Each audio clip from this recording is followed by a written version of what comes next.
Image copyright Getty Images Image caption Protesters outside the White House have urged Donald Trump to back the deal. U.S. President Donald Trump will accuse Iran of failing to comply with an international nuclear deal, according to Secretary of State Rex Tillerson.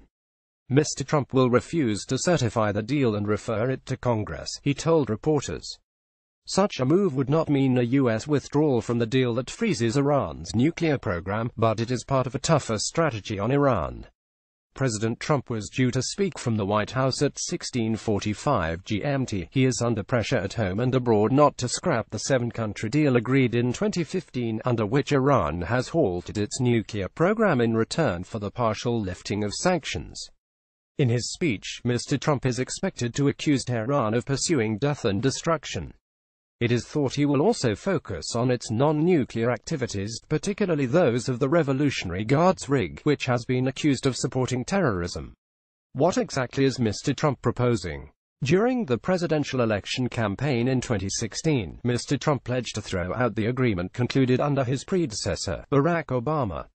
But senior cabinet officials advised him not to, as Iran was abiding by its terms, so Mr. Trump has opted for a middle road, reports the BBC's Barbara Pletusha in Washington. Image caption Worshippers shouted anti-IS slogans during Friday prayers in Tehran. Mr. Trump was due to say the agreement did not meet certain conditions of U.S. law, but he would let Congress decide its fate, Mr. Tillerson said. Congress could choose to pull out of the deal, but Mr. Tillerson said the administration would advise it instead to establish guidelines under which the U.S. could automatically reimpose sanctions. Trigger points, he called them. The Trump administration wants to broaden Iran policy beyond the nuclear deal.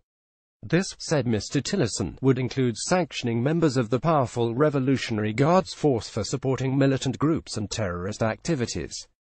What does the Trump administration want to change about the deal?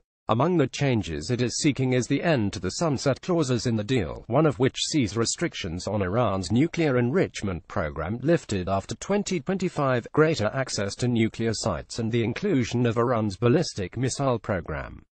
Media playback is unsupported on your device. Media caption A timeline of what Trump said about the Iran deal. Why is Trump speaking now under the Iran Nuclear Agreement Review Act? INGRA. Congress requires the U.S. president to certify every 90 days that Iran is upholding its part of the nuclear agreement. Mr. Trump has already recertified it twice and has a deadline of Sunday to make his latest report back.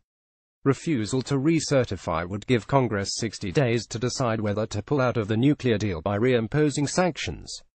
What is the background to this tougher stance? A strategy paper released by the White House highlights calls for neutralizing Iran's destabilizing influence and constraining its aggression, particularly its support for terrorism and militants. The U.S., it says, will work to revitalize traditional alliances and regional partnerships as bulwarks against Iranian subversion.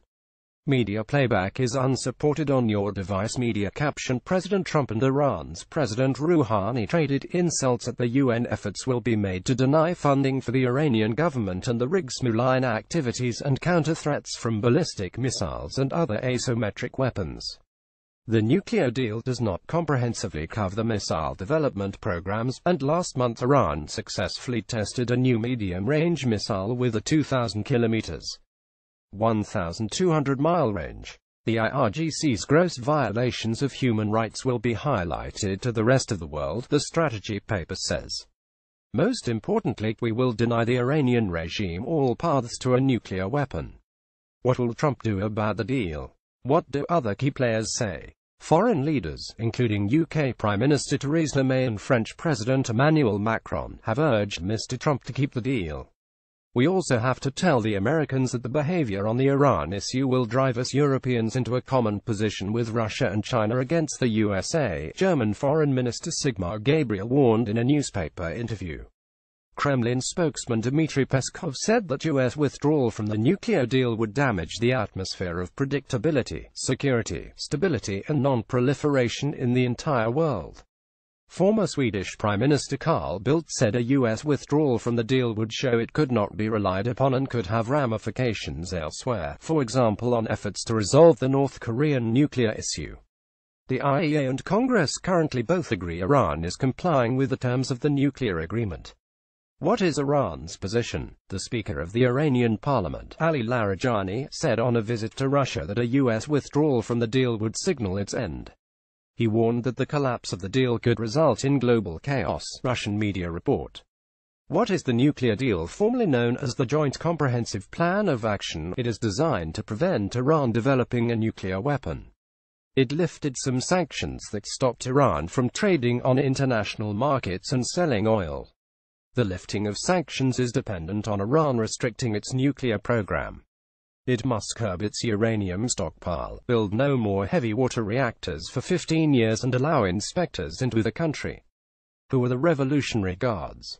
Set up shortly after the 1979 Iranian Revolution to defend the country's Islamic system, they provide a counterweight to the regular armed forces.